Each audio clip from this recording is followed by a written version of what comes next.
ke Bang Riza. Bang Riza, tadi di segmen sebelumnya ada pertanyaan untuk Bang Riza. Ini artinya kalau jargon Jakarta maju, apakah selama ini Jakarta mundur dengan dijabat oleh gubernur-gubernur sebelumnya? Ya tidak mundur, justru Jakarta ini kan memang maju, tapi kita ingin menjadi kota global yang maju, yang berkelanjutan. Jadi kita ini kalau melihat karakter daripada warga Jakarta itu selain memang cerdas, kritis, tapi juga yang tidak kalah penting adalah karakter warga Jakarta tuh ekspektasinya tinggi.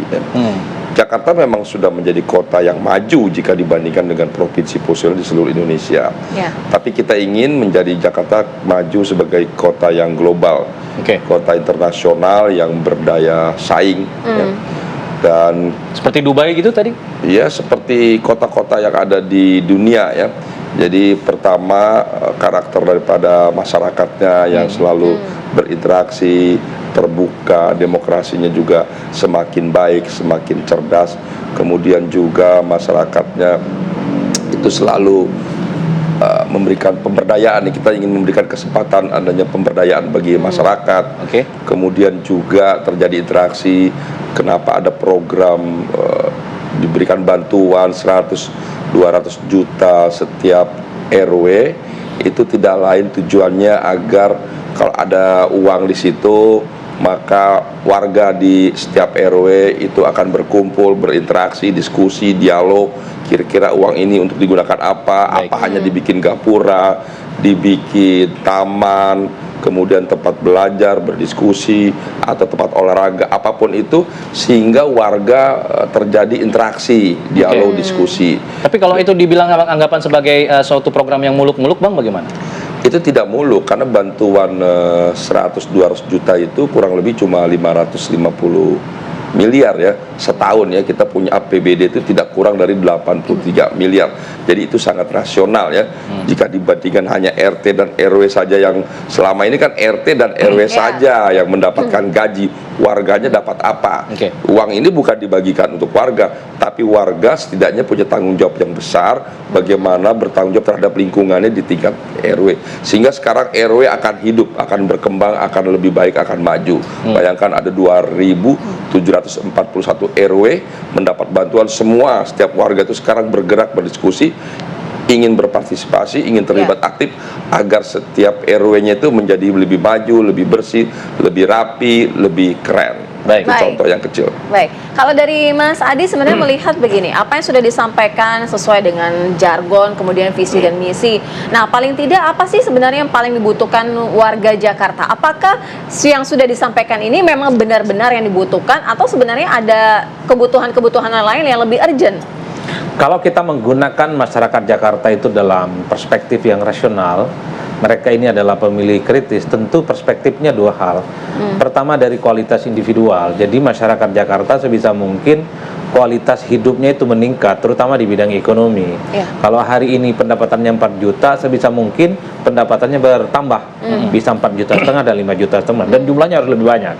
Kalau itu yang dirasakan oleh masyarakat pemilih kita ini, bukan tidak mungkin janji yang disampaikan oleh para kontestan ini akan dipilih. Yang kedua tentu secara kebijakan politik ya, karena apapun orang di Jakarta ini kan nggak cukup punya uang yang memadai untuk kebutuhan kehidupan mereka. Yang paling penting bagaimana kebijakan-kebijakan yang selama ini membuat Indonesia jauh lebih bagus.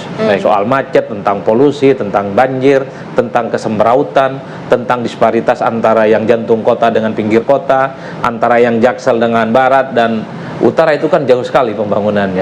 Kalau kebijakan-kebijakan itu juga dirasa, saya kira orang Jakarta akan berpikir bahwa dia adalah sebagai calon yang sangat rasional untuk mereka pilih. Mas Adi, kalau tadi Mas Adi bilang ini marketing politik untuk menggapai suara hati masyarakat, salah satu ceruk besar yang kemudian harus diambil adalah kan suara-suara pemilih Pak Anies sebelumnya, yang kemudian saat ini mungkin masih ada yang bingung begitu. Dan kalau bisa tarik benang merah, mereka menawarkan akan melanjutkan program-program Pak Anies yang bagus, katanya seperti itu. Tapi dari jagoan-jagoan yang kita lihat, yang kita dengar, sepertinya kok tidak menonjolkan ke sana begitu. Justru seperti ingin memisahkan diri dari apa yang sudah dilakukan Pak Anies Baswedan. Anda melihatnya seperti apa? Ya, pemilih Anies itu kan sebenarnya tidak semuanya loyal, tidak semuanya strong ya. mayoritas mereka sebenarnya masih terafiliasi ke banyak calon. Sangat tergantung bagaimana sentuhan-sentuhan akhir. Dan saya membaca pemilih-pemilih yang tidak loyal dan tidak strong itu adalah mereka yang sebenarnya terkonfirmasi dalam banyak hal. Dia menganggap perspektif personal, kehidupan mereka itu jauh lebih baik dari sebelumnya. Itu menjadi preferensi pilihan politik utama. Jadi kalau ada yang mengatakan bahwa tingkat golput di Jakarta itu tinggi, bagi saya itu sangat spekulatif. Yang ideologis mati-matian membela Pak Anies itu juga nggak terlampau banyak, Pak. Anggap saja pemilih Anies itu 30%, paling sisanya 7-6%. Selebihnya mereka ke TPS toh. Akan memilih kandidat yang menurut mereka rasional, terukur. Jadi kalau dalam perspektif masa semacam ini yang digunakan, maka sangat sangat eligible kalau para kontestan itu sudah harus mulai mengidentifikasi bagaimana kebijakan-kebijakan yang selama ini dibuat baik gitu ya. Misalnya soal JIS, soal reklamasi harus mulai dikonfirmasi kepada pemilih. Suka tidak suka itu, karena memang itu adalah satu keputusan politik yang dalam banyak hal membuat Anies di 2017 yang lalu juga disukai. Terlepas isu politik identitas, terlepas ada isu soal adanya isu agama ataupun demo 212 yang cukup panjang saat itu, dulu sebelum ada isu agama, ketika Anies bilang jadi gubernur ingin stop reklamasi, orang happy dan senang, ini bagus karena reklamasi saat itu dianggap merugikan rakyat, meski dalam prakteknya reklamasi masih aja jalan. Itu lain hal. Tapi sebagai sebuah janji politik ini kan menarik. Termasuk misalnya soal Jaklingko itu kan menarik idenya. Tapi ide-ide lain soal DP rumah 0% kan nggak pernah terjadi.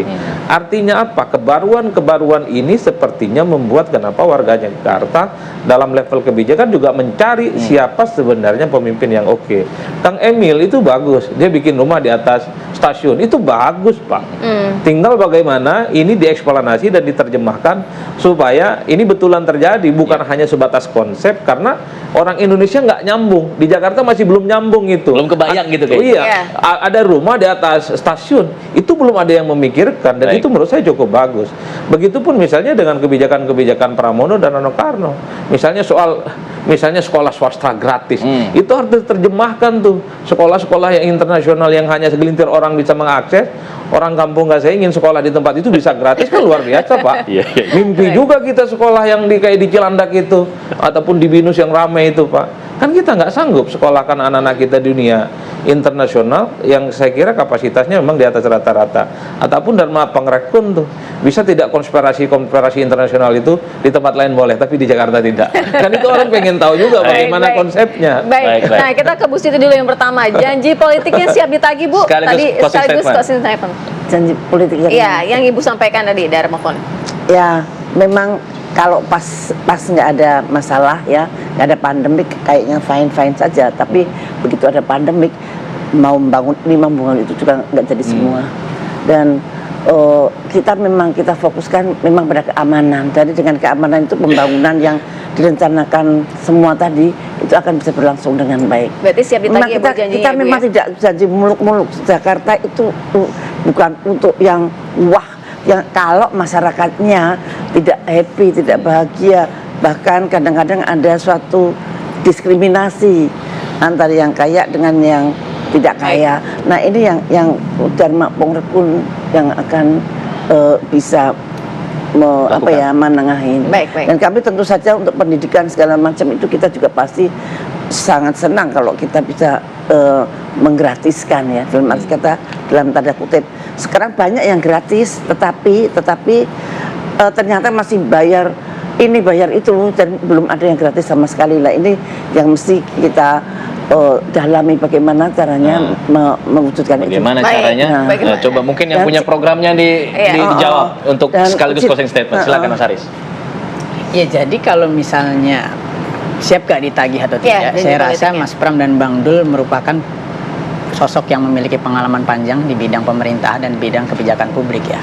Jadi saya paham betul mereka akan bisa ditagih janjinya karena mereka punya kemampuan keterbukaan komunikasi yang baik untuk semua lapisan masyarakat. Mas Pram misalnya adalah sosok yang bisa dikatakan dalam dunia politik tidak memiliki musuh politik, tidak berteberangan dengan pihak politik manapun. Jadi ini adalah hal yang penting karena ketika tokoh-tokoh politiknya rukun, tokoh-tokoh politiknya bersatu, maka masyarakat pun akan adem, akan bersama-sama membangun Jakarta. Bang Dul apalagi, beliau ini seolah-olah sudah menyatu sekali hatinya dengan masyarakat Tapi Jakarta. menerjemahkan programnya bagaimana yang kemudian bisa diambil Gini, oleh masyarakat? dengan berbicara langsung dengan masyarakat dengan sangat terbuka, itu yang sudah dilakukan Mas Pram dan Bang Dul, Belusukan. maka masyarakat itu semakin terpahami dengan apa-apa program-program yang dijelaskan. Ya. Misalnya Mas Bang Dul menyampaikan bahwa di Tanah Abang masih banyak sanitasi yang kurang baik. Nah itu kan mengganggu ya, misalnya di kota sebesar Jakarta dengan indeks pembangunan manusia yang tinggi, kesehatan ini perlu menjadi perhatian, dan Mas Pram dan Bang Dul berkomitmen untuk membangun Baik. itu gitu loh. Dan Baik. saya rasa dengan komunikasi yang terbuka dan Mas Pram dan Bang Dul yang sangat Jakarta dan sangat terbuka itu Ya. dengan masyarakat Jakarta, ini pembangunan akan semakin pembangunan itu semakin dirasakan. Baik. Misalnya penciptaan lapangan pekerjaan ya, salah satunya dengan program menciptakan pelatihan kerja bersertifikat di setiap kecamatan. Ini Baik. didekatkan masyarakat Jakarta Baik. dengan tempat tinggalnya untuk Baik. mencari pekerjaan. Baik, Pres. Nah, ini yang diperlukan masyarakat Jakarta. Oke. Itulah mengapa Mas Pram dan Bang Dul sangat terbuka dan sangat fokus untuk belusukan, karena apa? Dengan komunikasi politik yang baik dengan masyarakat, dengan komunikasi yang sederhana Oke. dan apa adanya, Baik. inilah yang membuat program-program dapat diterjemahkan dan dimengerti oleh masyarakat Baik. Jakarta. Bang Riza, janji politik siap ditagih jika nantinya memang akan dipilih suaranya oleh warga Jakarta? Ya tentu ya, jadi tadi saya sampaikan tidak hanya rasional, cerdas, kritis, tapi ekspektasi tinggi. Dan ternyata masyarakat Jakarta juga tidak ingin atau sudah capek lah dengan pemimpin yang cuma bisa bikin janji kampanye, tapi tidak mampu mewujudkan. Sehingga karakter masyarakat sekarang di hampir seluruh Indonesia, apalagi di Jakarta, ingin pilih pemimpin yang sudah teruji, terbukti, dan berpengalaman. Inilah kelebihan pasangan kami. Bang Emil itu kan pengalaman yang sukses sebagai wali kota Bandung, berpengalaman yang baik, sukses, berhasil sebagai gubernur Jawa Barat dengan segudang sederet prestasi yang luar biasa dalam dan luar negeri. Nah, salah satu penanganan macet di Jakarta selain membangun transportasi yang terintegrasi, harga yang terjangkau, memperluas MRT, LRT, busway, kemudian Jakliko dan sebagainya, tapi juga mendekatkan pergerakan perjalanan orang. Ya. Di antaranya adalah dari orang jalan ke rumah, ke sekolah, dari rumah ke kantor, itu diperlukan seperti disampaikan Mas Adi, sehingga tidak hanya di atas stasiun, tapi juga di atas pasar itu nanti akan dibangun rumah vertikal atau rumah flat atau rusunawa dan rusunawi dan sebagainya. Di bawah itu bisa pasar, kemudian bisa Baik. puskesmas, di atas perumahan, dan itu dibangun di tengah-tengah kota. Baik. Di Jakarta Baik. itu ada 153 pasar, itu bisa dimanfaatkan, belum lagi stasiun. Di beberapa negara biasa itu rumah di atas stasiun. Nah, Baik. di Jakarta sangat mungkin karena stasiun memiliki area yang cukup luas. Jadi ke depan akan didekatkan antara rumah hunian dengan tempat bekerja. Baik. Itu salah satu konsep dalam rangka penanganan macet di Jakarta. Baik, itu kita sudah sama-sama mendengarkan janji politik yang siap akan ditagih jika salah satu di antara mereka akan terpilih ya. Mudah-mudahan daripada dicatat semua ya, Iya, sehingga kayaknya nanti warga kemudian Jakarta terpilih, lebih pada catat. langsung tagih. Kita akan tunggu nanti seperti apa siapa yang akan terpilih. Anda bisa langsung tagih kepada mereka. Terima kasih semuanya, Ibu Terima Siti, kasih, Mas Bu Siti, Aris, terima Bang kasih, Riza, Mas Adi, Mas terima Adi kasih, Prayitno. Bang Terima Riza, kasih terima banyak kasih, Mas Adi. sudah hadir di Apa Kabar Indonesia Pagi. Kita jeda dulu pemirsa, kita akan hadir dengan sejumlah informasi lain tetap di sini di Apa Kabar Indonesia Pagi.